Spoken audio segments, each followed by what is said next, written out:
পাল academy সেন্টারে তোমাদের সকলকে জানাই আমি স্বাগত। আজকে ক্লাস 9 এর ফিজিক্যাল সায়েন্সের প্রথম যে অধ্যায়টি আছে সেই অধ্যায়টি নিয়ে আজকের এই টিউটোরিয়ালে তোমাদের সাথে আমি বিস্তারিত আলোচনা করব। তোমরা যদি একটু খেয়াল করো তাহলে দেখতে পাবে যে আমি বোর্ডের পেছনে একটু লিখে রেখেছি প্রথম যে অধ্যায়টি, সেই অধ্যায়ের নাম হচ্ছে তোমাদের পরিমাপের পদ্ধতি। অর্থাৎ এই যে পরিমাপের পদ্ধতি, এই পরিমাপের পদ্ধতির যে চ্যাপ্টারটি, সেই চ্যাপ্টারের মধ্যে আমাদের যে যে বিষয়গুলি পড়তে হবে, সর্বপ্রথম আমরা সেই বিষয়গুলি আগে একটু জেনে নিই। অ্যাকচুয়ালি এই অধ্যায়টার মধ্যে কি কি টপিকস আছে। দেখো, প্রথমে আমাদের জানতে হবে সেটি হচ্ছে রাশি। রাশি কি বা কোয়ান্টিটি, রাশি বা কোয়ান্টিটি কি এই সম্বন্ধে আমাদের বুঝতে হবে। তারপরে আছে ভৌত রাশি কি, ফিজিক্যাল কোয়ান্টিটি যেটাকে বলা হয় সেটা হচ্ছে ভৌত রাশি। ভৌত রাশি সম্বন্ধে আমরা আজকে জানবো। তারপরে আছে ভৌত রাশি কত প্রকার ও কি কি, তার মানে ভৌত রাশির প্রকারভেদ নিয়ে আমরা আলোচনা করব। তারপরে আছে তোমাদের স্কেলার রাশি, তারপর আছে ভেক্টর রাশি। স্কেলার রাশি এবং ভেক্টর রাশি কাকে বলে বা কি, লাস্ট স্কেলার রাশি এবং ভেক্টর রাশির মধ্যে কি কি পার্থক্য আছে সেই বিষয় নিয়ে আমরা আলোচনা করব। ক্লাসটি শুরু করার আগে তোমাদের আমি আরেকটু বলে নিই, আজ পর্যন্ত তোমরা যা পড়াশোনা করে এসেছো, বিশেষ করে সায়েন্স, সেই বিষয়গুলি তোমরা মাথা থেকে সম্পূর্ণ মুছে ফেলো, একদম ডিলিট করে দাও। কেননা যা পড়েছো, জানি না কে কিভাবে পড়েছো এবং কে কিভাবে শিখেছো আমি বলতে পারবো না, কিন্তু ক্লাস 9 থেকে তোমাদের স্টার্ট, বিশেষ করে সায়েন্স, প্রত্যেকটি বিষয় তোমাদের বুঝতে হবে, প্রত্যেকটি বিষয় তোমাদের জানতে হবে এবং প্রত্যেকটি বিষয়ে যে সম্বন্ধে থাকবে সেই টপিকসগুলি তোমাদের ব্যাখ্যা করে সম্পূর্ণ বুঝিয়ে দিতে হবে। এই হচ্ছে সায়েন্সের মূল বিষয়। সায়েন্স মানে একটা বিষয় সম্বন্ধে আমাদের জানা এবং সেই বিষয়কে তোমরা কতটা এক্সপ্লেন করতে পারো, এই ট্যালেন্টটুকু, এই ক্ষমতাটুকু তোমাদের থাকতে হবে, তবেই তোমরা সায়েন্সের মূল বিষয়টা বুঝতে পারবে।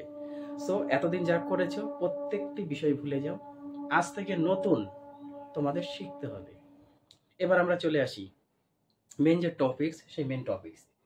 দেখো, রাশি বা কোয়ান্টিটি কি বা কাকে বলে, রাশি কাকে বলে, রাশি কি, তাই না? এই পৃথিবীতে যা কিছু পরিমাপ করা যায় তাই হচ্ছে রাশি। তার মানে এই পৃথিবীতে আমরা যা কিছু পরিমাপ করতে পারবো বা মাপতে পারবো সেটাই হচ্ছে রাশি। আমি এক এক করে সুন্দরভাবে তোমাদের লিখে দেবো, তোমরা এক একটা বিষয় সুন্দরভাবে খাতাতে নোট করবে। তাহলে রাশি, যেহেতু আমরা বললাম যে এই পৃথিবীতে যে সমস্ত বিষয়কে পরিমাপ করা যায় আর মাপা যায় তাই হচ্ছে রাশি। তাহলে আমরা এটা লিখতে পারি না, আমরা লিখতে পারি পৃথিবীতে যা কিছু পরিমাপ করা যায়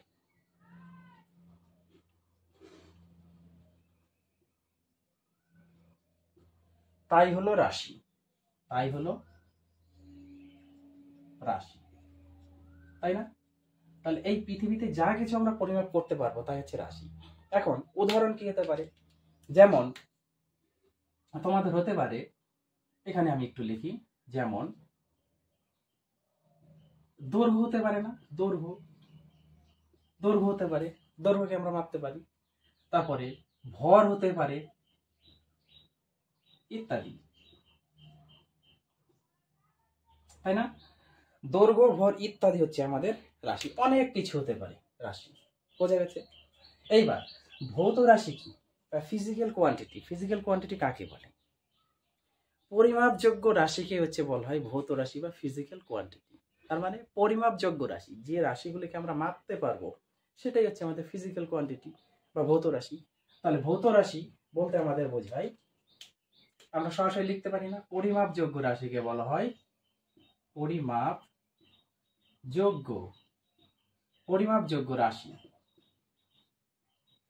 রাশিকে বলা হয়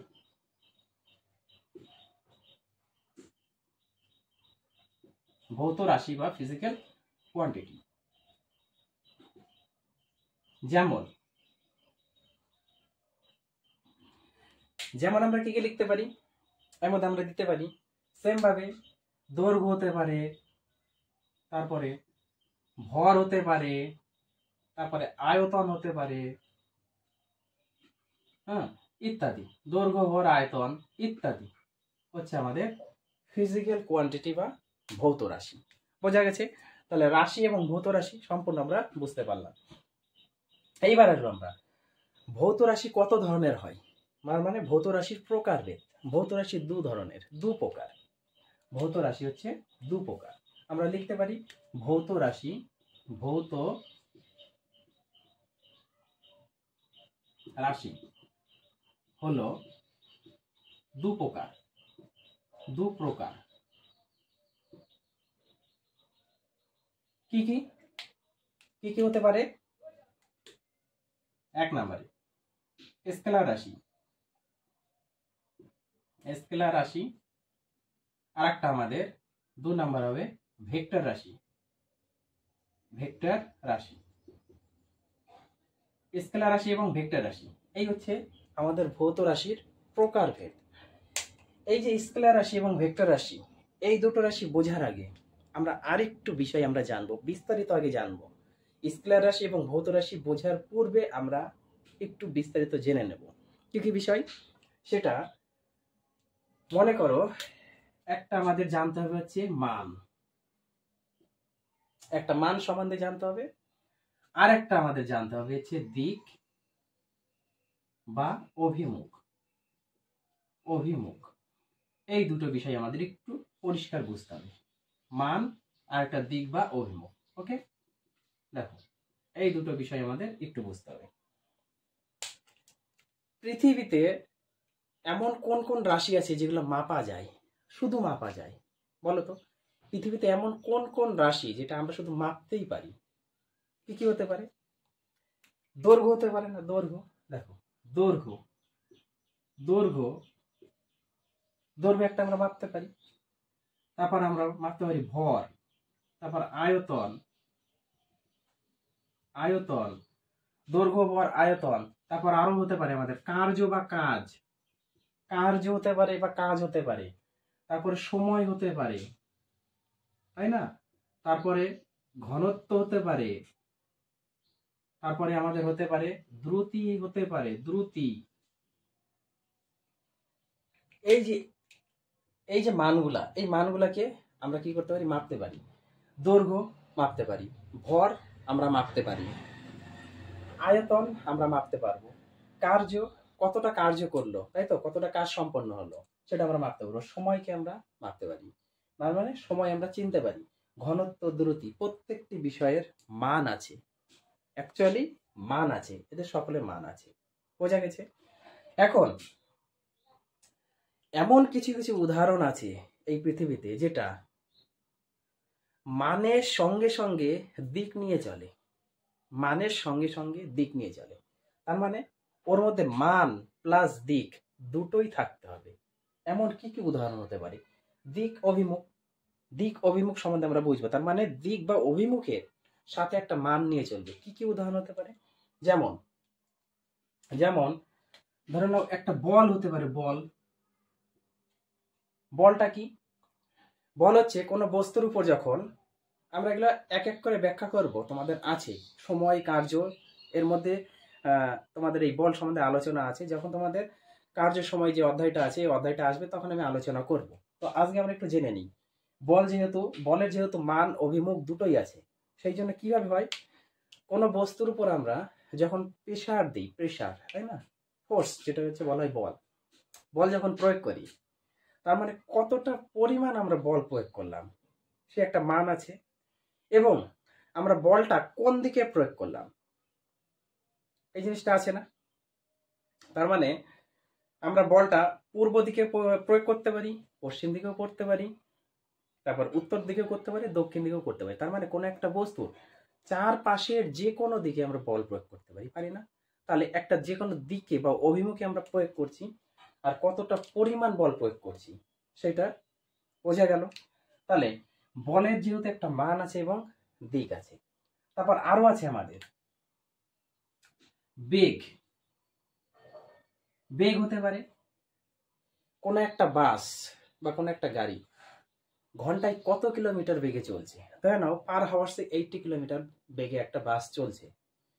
তার মানে এই যে 80 কিলোমিটার যে একটা মান, এবং বাসটা কোন অভিমুখে চলছে, তাই না? তাহলে এর মধ্যে মান এবং অভিমুখ দুটোই আছে। তারপর আমাদের হতে পারে ত্বরণ, হতে পারে ত্বরণ। তারপর হতে পারে আমাদের ভার বা ওজন, ভার বা ওজন হতে পারে। তারপরে আমাদের হতে পারে ভরবেগ, ভরবেগ হতে পারে, ভরবেগ হতে পারে। তারপর আমাদের হতে পারে টর্ক, টর্ক হতে পারে। তারপর আছে আমাদের কৌণিক ভরবেগ হতে পারে, কৌণিক ভরবেগ। তাহলে প্রত্যেকটা হচ্ছে মানের সাথে সাথে এদের দিক বা অভিমুখ নিয়ে চলে এরা। বোঝা গেল? তাহলে মান সম্বন্ধে আমরা জানলাম এবং দিক বা অভিমুখ সম্বন্ধে আমরা জানলাম। এখন আসি এই যে স্কেলার রাশি। স্কেলার রাশি কি? স্কেলার রাশি কাকে বলে, তাই না? স্কেলার রাশি হলো যে সমস্ত রাশি পরিমাপ করার জন্য, যে সমস্ত রাশি পরিমাপ করার জন্য বা মাপার জন্য শুধু মানের দরকার হয় বা মানের প্রয়োজন হয়, দিক বা অভিমুখের কোনো দরকার হয় না বা প্রয়োজন হয় না, তাকে আমরা বলি স্কেলার রাশি, তাই না? দেখো, তাহলে স্কেলার রাশি আমরা কি বললাম, একটু লিখি আমরা। হ্যাঁ, আমরা একটু লিখি। স্কেলার রাশি হলো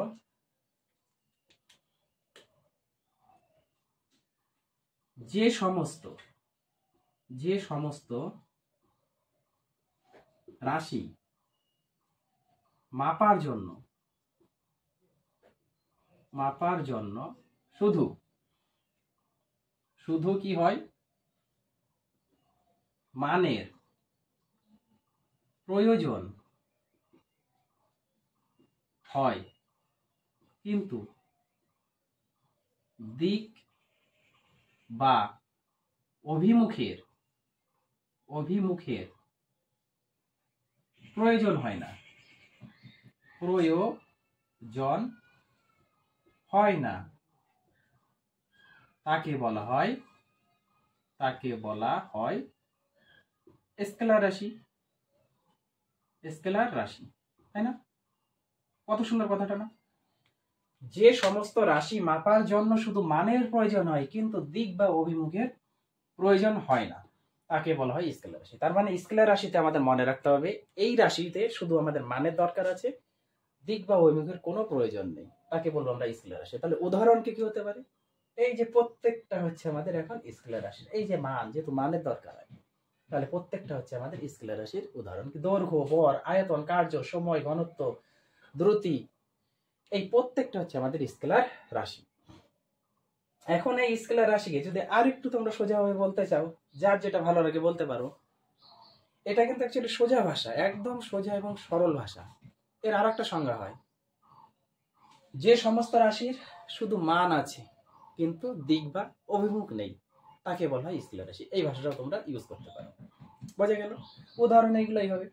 এইবার আসি আমরা ভেক্টর রাশি। স্কেলার রাশি জেনে গেলে আর ভেক্টর রাশি তোমাদের কোনো সমস্যা হবে না। কেননা ভেক্টর রাশি হলো এইভাবে লিখতে হবে, যে সমস্ত রাশি মাপার জন্য বা পরিমাপ করার জন্য মান এবং দিক বা অভিমুখের প্রয়োজন হয়। তারপরে মান ও দিকের দুটোরই প্রয়োজন হয়, একটা মানও লাগবে এবং দিক বা অভিমুখ দুটোরই প্রয়োজন হয়, তাকে বলবো হচ্ছে আমরা ভেক্টর কোয়ান্টিটি বা ভেক্টর রাশি। বোঝা গেল? এখন এই ভেক্টর রাশির উদাহরণগুলি কি কি? এই যে প্রত্যেকটা হচ্ছে উদাহরণ। বোঝা গেছে? বল, বেগ, ত্বরণ, ভার বা ওজন, তারপর ভরবেগ, টর্ক, কৌণিক ভরবেগ, এগুলো হচ্ছে প্রত্যেকটা আমাদের ভেক্টর কোয়ান্টিটির এক্সাম্পল। এখন এখান থেকে আরেকটু বিষয় তোমরা কখনো কি খেয়াল করেছো? স্কেলার রাশির যে মানের মধ্যে ভর কথাটা আছে, এই যে ভর, এই যে ভর, আর তোমাদের ভেক্টর কোয়ান্টিটির মধ্যে এই যে ভার বা ওজন, এই দুটো ওয়ার্ড একটু খেয়াল করেছো? ভর কি আর ভার বা ওজন কি, এই দুটো কখন কনফিউজ তোমরা হবে না। ভর হচ্ছে কোনো একটি পদার্থের মধ্যে বা কোনো একটি বস্তুর মধ্যে যতটা পরিমাণ পদার্থ আছে, কোনো একটি বস্তুর মধ্যে যতটা পরিমাণ পদার্থ আছে সেটাকেই বলা হচ্ছে আমাদের ভর। এবং ওজন বা ভার হলো কোনো বস্তুকে পৃথিবী যে বল দ্বারা নিজের কেন্দ্রের দিকে আকর্ষণ করে। কোনো বস্তুকে পৃথিবী যে বল দ্বারা নিজের কেন্দ্রের দিকে আকর্ষণ করে তাকে বলা হচ্ছে ওই বস্তুর ভার বা ওজন। এই দুটো কিন্তু তোমাদের একটু মনে রাখতে হবে, বহুত ইম্পর্টেন্ট একটি জিনিস। ভর মাপা হয় তোমাদের সাধারণ তুলা যন্ত্র দিয়ে, এবং ভার বা ওজন মাপা হয় তোমাদের স্প্রিং তুলা যন্ত্র দিয়ে। খুব ইম্পর্টেন্ট একটা মাল্টিপল চয়েস কোশ্চেন, দুটোই খুব ইম্পর্টেন্ট। যাই হোক, আজকে এই টপিক্স নিয়ে আলোচনা করবো না, আমরা আসবো মেন স্কেলার রাশি ভেক্টর রাশি আমরা ক্লিয়ার করে দিয়েছি। এইবার আমরা আরেকটি বিষয় জানবো, বলো তো কি? স্কেলার রাশি এবং ভেক্টর রাশি সম্বন্ধে আমরা আরেকটু জানবো, আরেকটু গভীরে ঢুকবো। এবার গভীরে ঢোকার আগে আমরা আরেকটা বিষয় একটু বলি। বলতো, আমি এই জিনিসগুলো একটু মুছে দিই, প্রত্যেকটা জিনিস একটু মুছবো আমি, দেখো, কারণ জায়গা লাগবে আমার। আমরা তো স্কেলার সম্বন্ধে জানলাম, ভেক্টর রাশি সম্বন্ধে জানলাম, তাই না? এবং প্রত্যেকটা উদাহরণ নিয়ে আমরা আলোচনা করলাম। এইবার তোমরা একটু বলো তো, এখান থেকে একটা কোশ্চেনের একটু অ্যান্সার তোমাদের দিতে হবে। সেটা কি? সেটা হলো জল, কেরোসিন তেল, তারপর পেট্রোল, ডিজেল, এরা প্রত্যেকে কোন রাশি? বলো তো। জল, কেরোসিন তেল, পেট্রোল, ডিজেল, এরা স্কেলার রাশি না ভেক্টর রাশি? এরা স্কেলার রাশি না ভেক্টর রাশি? জল, কেরোসিন তেল, পেট্রোল আর ডিজেল প্রত্যেকটাই হচ্ছে আমাদের লিকুইড। তাহলে এরা স্কেলার না ভেক্টর? তোমরা কিন্তু দেখে বলে দিতে পারছো যে অলরেডি এটা ভেক্টর রাশি না, তাই না? ভেক্টর রাশি তো হবেই না, কখনোই হবে না এটা। তার মানে তোমাদের মনের মধ্যে হয়তো ঘুরছে, যেহেতু আমরা স্কেলার রাশির সংজ্ঞা পড়েছি, যে সমস্ত রাশি মাপার জন্য শুধু মানের প্রয়োজন হয় তাকেই বলা হচ্ছে আমাদের স্কেলার রাশি। তার মানে এগুলো তো আমরা সবই মাপতে পারি, জলকে মাপতে পারি, কেরোসিন তেলকে মাপতে পারি, পেট্রোলকে মাপতে পারি, ডিজেলকে মাপতে পারি, প্রত্যেকটা লিকুইডকে আমরা মাপতে পারি। তাহলে এটা স্কেলার রাশি, তাই না? এটা মনের মধ্যে কিন্তু তোমাদের প্রত্যেকেরই আসছে। তার মানে আমাদের আজকে বুঝতে হবে যে জল, কেরোসিন তেল, পেট্রোল, ডিজেল এরা আদৌ কি স্কেলার রাশি? না, স্কেলার রাশি নয়। এরা কেউ স্কেলার রাশি নয়। কেন স্কেলার রাশি নয়? কারণ কোনো তরল পদার্থকে বা লিকুইডকে আমরা কিভাবে মাপি? কোনো একটা পাত্রের মধ্যে যখন একটা লিকুইড থাকে, সেই লিকুইডটা হচ্ছে আমাদের কি হয়, ওই পাত্রের আকার ধারণ করে। তার মানে হচ্ছে আমাদের পাত্রের যে আয়তন, সেই আয়তনের আকারটাকে এই তরলগুলা বা লিকুইডগুলা ধরে রাখে। তার মানে লিকুইড মাপি আমরা লিটারে আমরা মাপি, এবং এই লিটারের যে আয়তন, সেই আয়তনটা হচ্ছে আমাদের অ্যাকচুয়ালি স্কেলার রাশি। একটু খেয়াল করো, এই লিকুইডের প্রত্যেকটির যে আয়তন, যতটা আয়তন থাকবে সেটা হচ্ছে আমাদের স্কেলার রাশি, এবং এই লিকুইডের যে ভরটা আমরা মাপতে পারি সেটা হচ্ছে স্কেলার রাশি। কিন্তু এই যে লিকুইডগুলা এরা কিন্তু স্কেলার রাশি নয়। এই জিনিসটা তোমাদের একটু মাথার মধ্যে কিন্তু ধরে রাখতে হবে, খুবই একটা ইম্পর্টেন্ট বিষয় এগুলা। এইবার আসি আমরা স্কেলার রাশি এবং ভেক্টর রাশি সম্বন্ধে আরেকটু বিস্তারিত আলোচনা করব। দেখো, স্কেলারের ক্ষেত্রে দেখো, তাই না? স্কেলারের ক্ষেত্রে কি কি জানবো আমরা একটু এই বিষয়ে। এক নাম্বার আমরা জানি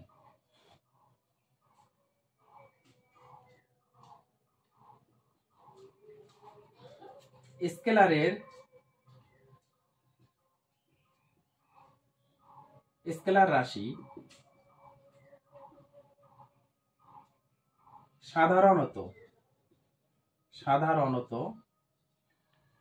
রাশি সাধারণত বীজগণিতের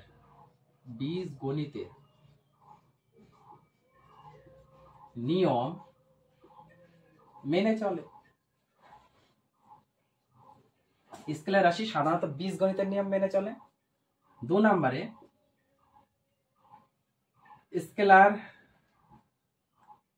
স্কেলারটা লেখার আগে আমরা আরেকটু লিখি। কি লিখবো? সেটা হচ্ছে দুটি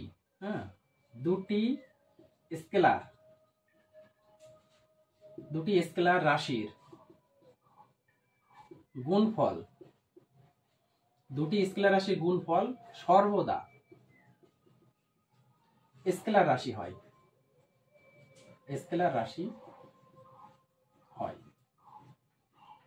3 নম্বরে আমরা জানবো স্কেলার রাশির একটি একক থাকে বা স্কেলার রাশিকে একক দ্বারা প্রকাশ করা হয়। স্কেলার রাশিকে একক দ্বারা প্রকাশ করা হয়।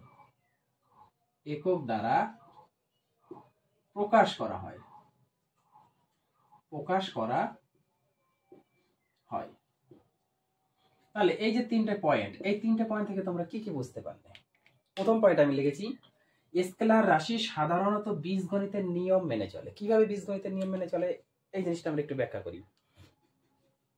সাপোজ তোমার বাড়ি থেকে তোমার মা অথবা তোমার বাবা তোমাকে বলল বাজার থেকে 5 কিলো সুপার মিনিকেট চাল আনতে। প্রথমে 5 কিলো, তাহলে 5 কেজি তোমাদের সুপার মিনিকেট চাল। তারপরে বলল 2 কিলো বাসমতি আনতে হবে এবং 1 কিলো আতপ চাল আনতে হবে। তাহলে টোটাল মোট আমি চাল নিয়ে এলাম কত? 5 2 7 আর 1 8, তাহলে 8 কেজি। এখন এই যে 8 কেজি, এই 8 কেজি কি অ্যাকচুয়ালি বীজগণিতের ভাষা না? 8 কেজি 5 যোগ 2 যোগ 1, তার মানে কি বীজগণিতিক ভাষা, অর্থাৎ বীজগণিতের নিয়ম মেনে চলছে। এবং প্রত্যেকটার পাশে যদি খেয়াল করো তাহলে তোমরা কি দেখবে? প্রত্যেকটার একক, এই যে প্রত্যেকটার একক কিন্তু কেজি কেজি কেজি যোগ করে আমাদের কেজিতেই আসছে। আমরা কেজিও নিতে পারি, আবার গ্রামেও আনতে পারি। তার মানে স্কেলার রাশি একটা একক থাকে। এই যে আমি 3 নাম্বারটা লিখছি, স্কেলার রাশিকে একক দ্বারা প্রকাশ করা হয়, তার মানে এর একক আছে। তাহলে এর একক হচ্ছে কত? কেজি। 2 নম্বরে দুটি স্কেলার রাশির গুণফল সর্বদা স্কেলার রাশি হতে হবে। কিভাবে দুটো স্কেলার রাশির গুণফল সর্বদা স্কেলার রাশি হয়? কিভাবে হয়? আমরা যেমন এক্সাম্পলে লিখেছিলাম দৈর্ঘ্য, ভর, সময়, আয়তন, ঘনত্ব, দ্রুতি প্রত্যেকটা হচ্ছে আমাদের স্কেলার রাশি। ভর, তাই না? সব হচ্ছে স্কেলার রাশি। কিন্তু এখান থেকে আমরা কিভাবে বুঝবো যে দুটি স্কেলার রাশির গুণফল অলওয়েজ স্কেলার রাশি? সাপোজ মনে করো আমরা কি জানি? দৈর্ঘ্য ইনটু প্রস্থ, এই দুটো ইকুয়াল টু ক্ষেত্রফল না? তাহলে দৈর্ঘ্য একটা স্কেলার রাশি এবং প্রস্থ একটা স্কেলার রাশি, এই দুটো স্কেলার রাশি। তাহলে এই দুটো স্কেলার রাশির গুণফল অলওয়েজ আমরা কি পাচ্ছি? ক্ষেত্রফল। তাহলে ক্ষেত্রফল, দৈর্ঘ্য ইনটু প্রস্থ মানে হচ্ছে ক্ষেত্রফল। তাহলে ক্ষেত্রফলটা কি? ক্ষেত্রফল একটা স্কেলার রাশি, কারণ এর একটা মান আছে, তাই না? তাহলে যে সমস্ত রাশির মান আছে সেটা হচ্ছে স্কেলার রাশি। বোঝা গেল? তাহলে দুটো স্কেলার রাশি গুণফল সর্বদা স্কেলার রাশি হবে। বোঝা গেছে? এইবার আসি আমরা ভেক্টর রাশি সম্বন্ধে। ভেক্টর রাশি কি? ভেক্টর রাশি সাধারণত কি করবে? বীজগণিতের নিয়মের সাথে ভেক্টর গুণাঙ্ককে মেনে চলবে। বীজগণিতের যে নিয়ম, সেই গণিতের নিয়মের সাথে ও ভেক্টর গুণাঙ্ক এই জিনিসটাকেও মেনে চলে। কিভাবে? তোমরা যদি খেয়াল করো বীজগণিতের ভাষাতে আমরা এ ডট বির যা ভ্যালু পাবো, এ ক্রস বি এই দুটোর ভ্যালু আমরা তাই পাবো বীজগণিতের ভাষাতে। কিন্তু a dot b equal to যা মান আসবে সেটা আমরা পাবো, তার সাথে এ গুণ বি এটার মান যা আসবে আমরা একই পাবো। এটা হচ্ছে বীজগণিতের নিয়ম। কিন্তু ভেক্টরের ক্ষেত্রে তোমাদের এ ডট বি আলাদা প্রকাশ করে এবং এ ক্রস বি আলাদা করে প্রকাশ করবে।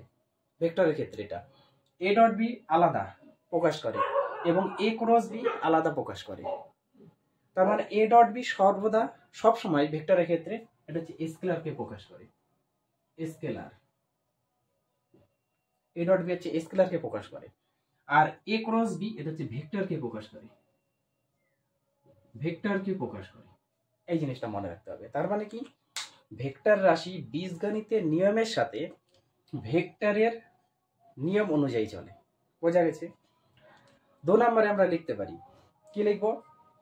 দুটো ভেক্টর রাশির গুণফল, দুটো ভেক্টর, এখানে যেমন দুটো স্কেলার রাশির গুণফল সবসময় স্কেলার রাশি পেয়েছি, কিন্তু ভেক্টরের ক্ষেত্রে দুটো ভেক্টর রাশির গুণফল আমরা কখনো স্কেলারও পেতে পারি, আবার কখনো ভেক্টরও পেতে পারি।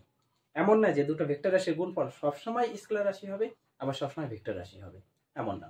এখানে আমরা স্কেলার রাশিও পেতে পারি, ভেক্টর রাশিও পেতে পারি। কি করে পাই দেখো, আমি এই জিনিসটা একটু মুছে দিই। মুছে আমাদের এবার একটু আমি এক্সপ্লেইন করে দিই। দেখো, এক্সপ্লেইনটা খুবই সুন্দর একটা ব্যাখ্যা, এই জিনিসটা কিন্তু তোমাদের লাগবে, খুবই ইম্পর্টেন্ট একটা গুরুত্বপূর্ণ বিষয়, টপিকস। এটা আমরা কি জানি, সাপোজ আমরা এই ভাষাটা আমরা জানি না, W equal to F into S, F into S, এটা আমরা জানি, সকলেই জানি। কার্য সমান সমান কি? ওয়ার্কস। W মিন্স ওয়ার্কস, মানে কার্য সমান সমান ফোর্স ইন্টু সরণ। তার মানে কি? বল ইন্টু সরণ। তার মানে এটা হচ্ছে কার্য, W মিন্স হচ্ছে কার্য ইকুয়াল টু F মানে হচ্ছে বল, F মানে হচ্ছে বল, আর S মানে হচ্ছে সরণ। এখন খেয়াল করো, এই যে কার্য, আগে আমরা এদিকে একটু লিখি। এই বলটা কিন্তু আমাদের ভেক্টর রাশি, বলেছি না বল, সরণ হচ্ছে আমাদের ভেক্টর রাশি। বল সরণ দুটোই হচ্ছে ভেক্টর রাশি, কিন্তু কার্য একটা স্কেলার রাশি, কিন্তু কার্য একটা স্কেলার রাশি। তার মানে কি? দুটো ভেক্টর রাশি গুণফল আমরা কিন্তু পেয়েছি, স্কেলার রাশি পেয়েছি না? আবার আবার তোমাদের দুটো ভেক্টর রাশি গুণফল ভেক্টর রাশি হয়, সেটা কি? কৌণিক টর্ক ইন্টু, দেখো এই যে টর্ক ইন্টু কৌণিক ভরবেগ, কৌণিক ভরবেগ, টর্ক ইন্টু কৌণিক ভরবেগ, এই দুটোর গুণফল, এটা কিন্তু হ্যাঁ। তাহলে টর্ক ইন্টু কৌণিক ভরবেগ এটা সবসময় তোমাদের ভেক্টর রাশি। তার মানে এই দুটো ভেক্টরের গুণফল অলওয়েজ ভেক্টর হয়, এটা একটু মনে রাখতে হবে। বোঝা গেল? তার মানে ভেক্টর রাশির গুণফল, দুটো ভেক্টর রাশির গুণফল আমরা কখনো স্কেলার রাশি পেতে পারি, আবার কখনো ভেক্টর রাশিও পেতে পারি, এটা মনে রাখতে হবে। এখন ভেক্টর রাশি প্রকাশের জন্য, ভেক্টর রাশি প্রকাশের জন্য কি করতে হয় দেখো, ভেক্টর রাশি, ভেক্টর রাশি প্রকাশের জন্য ভেক্টর রাশি প্রকাশের জন্য কোনো একটি সংখ্যার উপর এইভাবে অ্যারো দেওয়া থাকে, যেমন এ বার, বি বার এইভাবে থাকে, সি বার, একটা অ্যারো চিহ্ন এইভাবে দেওয়া থাকবে, এটা হচ্ছে আমাদের ভেক্টর রাশির চিহ্ন বা প্রতীক। তার মানে ভেক্টর রাশি চেনার উপায় যে কোনো একটি সংখ্যার উপর আমাদের সবসময় অ্যারো হিসাবে ব্যবহার করা হয়, যে সংখ্যার উপরে তো আমাদের অ্যারো হিসাবে থাকবে সেটা হচ্ছে আমাদের ভেক্টর রাশি। বোঝা গেছে? তাহলে এই যে পরিমাপের পদ্ধতিতে তোমাদের রাশি, ভৌত রাশির প্রকারভেদ দুটো, তার মধ্যে স্কেলার রাশি, ভেক্টর রাশি, প্রত্যেকটা সংজ্ঞা সমেত এক্সাম্পল। তারপরে স্কেলার রাশি সম্বন্ধে আমরা আরো একটু বিস্তারিত জেনেছি, ভেক্টর রাশি সম্বন্ধে আমরা আরো একটু বিস্তারিত জেনেছি, তাই না? এই প্রত্যেকটি বিষয় থেকে তোমরা নোট করবা, নোট করে সুন্দরভাবে খাতাতে সাজিয়ে সাজিয়ে লিখবা।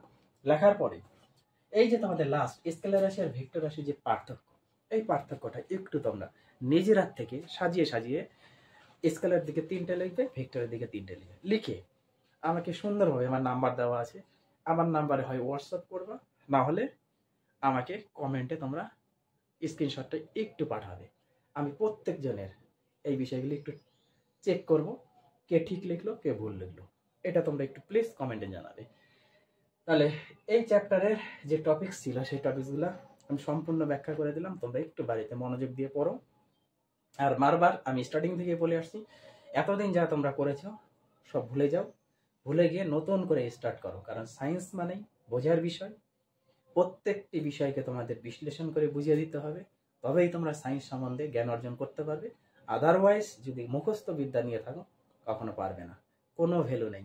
সায়েন্স মানে বোঝার বিষয়, প্রত্যেকটা বোঝো, বুঝে তোমরা নিজেরা প্র্যাকটিস করো। তাহলে আজকের মধ্যে এখানে শেষ করছি, আবার দেখা হচ্ছে পরবর্তী পার্ট নিয়ে তোমাদের সাথে।